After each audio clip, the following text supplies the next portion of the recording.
some questions, or shall we get right to what's in those suitcases and start breaking equipment? That dead thing in that bag.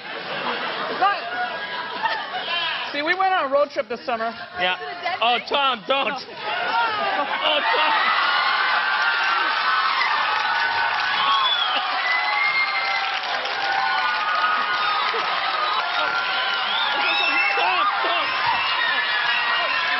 Stay tuned, number one, for the real statics. Hang on, Tom.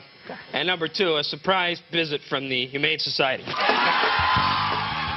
Yes, that's right. That's Tom Green bringing the body of a raccoon onto the Mike Bullard Show, one of the more iconic moments from that hit late-night program. And how would an episode on comedy, politics, political correctness be complete without the man himself, the great Canadian king of comedy, Mike Bullard? Thanks for joining us, Mike.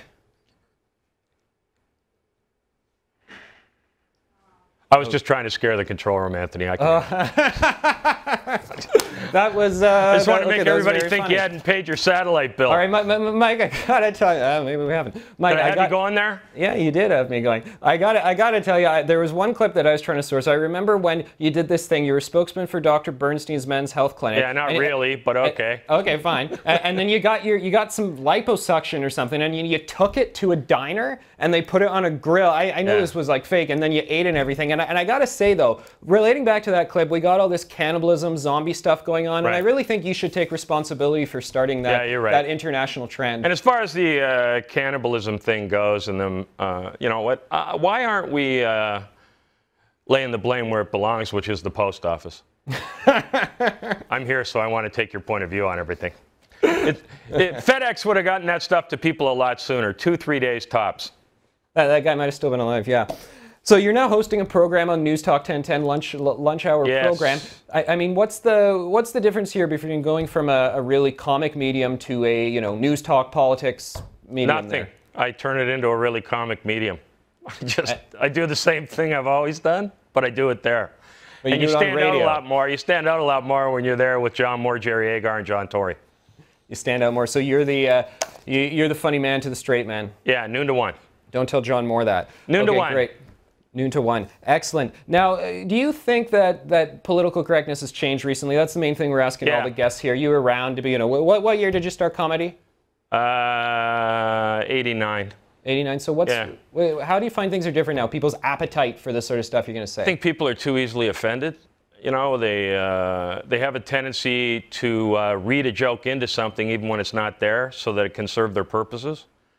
And I think that one of the things that, I don't know if it helps or doesn't help, but when you get, you got guys like Russell Peters who can do brown jokes, and they can do them over and over and over again. And you can put on brown face and you can do brown jokes. Or would that work? See? And you can build a career on that. And then if it makes it stand out even more if a white guy dares to even cross over that line, you know what I mean? Right. So yeah, if you're a white comic, you're certainly in a lot of danger. I think the only time you'll see a black comic or a brown comic get into trouble is when they do sexist stuff. Do you actually think that Russell Peters' actual content would be grilled the same way Michael Richards' routine was? If Russell for Peters sure. was a white guy? Man, if Russell wasn't brown, yeah, he'd be in big trouble. What about you see the lesbian comedians, the gay comedians, they're going hardcore on their niche, and is that stuff that's too risque, but they get the pass on it? Yeah, you get a pass. Well, if you do what you are, you're always going to get a pass on it, right?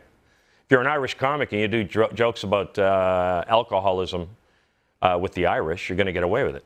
Okay, so if you're English and you're going to do bad teeth, you're going to get away with it.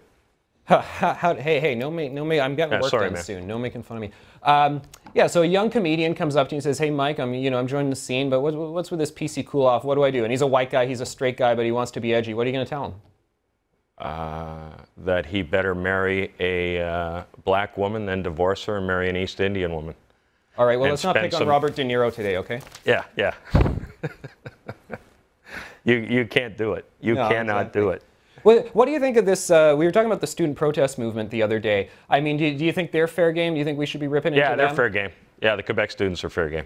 What do you think about those kids? Like, are they entitled? What is it, $2,000 to go to law school in Quebec? It's about $2,000 a year. Yeah, but Quebec lawyers aren't real lawyers. No, you're right. I mean, they can't come to Ontario and practice. What are you talking about? Again, thanks for reminding me of where I am. Okay, good. Thank you. But I mean, you know, $2,000 a year. My nephew went to university in Orange County. It was $40,000. As a California resident, they get a break on tuition. With living expenses and tuition and books, it was $39,000 a year. Wow. $39,000 a year. So compare it to everywhere else. And what's the beef? What is the beef? What's the point? You're going to go to law school so you can buy a BMW, but if you just spent that money on the BMW originally, you would have accomplished your goals. So don't Same go to deal, university. Anthony. Good for you. Exactly. Good for you. Okay, so there's Luka Magnotta stuff. We were joking about that at the beginning. I mean, do you think it's fine? Like, you look at, comedian looks in the newspaper, he's going to headline Yuck Yucks or something like that. He goes, oh, some gruesome thing. Luka Magnotta, Tory yeah, but you got to look at the atmosphere. You can do it in a club, right? Because the only people who are going to see it are the people in the club, and they may tweet what you said. Right. And again, there's less political correctness on Twitter, and there's less political correctness on live performance, right? Somebody can get up and walk out if they don't like it. Right. So whereas if you're using the broadcasting medium, I think you have a tendency to err on the side of staying on the other side of the line, which I don't think is necessarily a good thing. So you wouldn't like go into a funeral or a biopsy and start rolling out the... Right. Exactly. You got it. Timing. It's the reason it's called timing. Rolling out the act. Yeah. Tell me about these comedians who have been sort of censored with human rights commissions. You probably heard of this guy, Guy Earl, Comedy Club, making fun of the lesbians and stuff. I mean, do you think they just got to... Should Guy Earl have seen his audience, seen that there's some ladies there who might not have appreciated you know, this? I don't know the guy. I know the situation, and I don't even know if the guy's a professional. But in the hands of a professional, that situation would have been nothing. Because you wouldn't use the word dyke, and I heard that was the word that was used. Like if I was in a club like that and I saw two women who were together alone, I might treat it as, oh, look at you, two beautiful women. Hey, here you are by yourselves, no guys, which leads me to my next assumption. Boom, out. You know what I mean? Right. Okay. And do you have a ride? I mean, you got to you'd top it off with that. But you wouldn't just come out and say, you know, what someone is, as far as you're concerned. Anybody can do that. Have you ever had a time when people have said, like, whoa, Bullard, you know, we're getting close to filing a complaint on you? Not really. Maybe said the odd thing about, you know, a situation that occurs in the news, and I'll do it on my show, and I'll back up what I said. I don't believe in apologies, if that's what you're asking me. No, and I don't believe in not backing up what you say. If you say it, and it's funny, and it's not extremely hurtful to a huge segment of the population, what's wrong with it? Mike, thanks so much for coming on the show. Thanks, Anthony.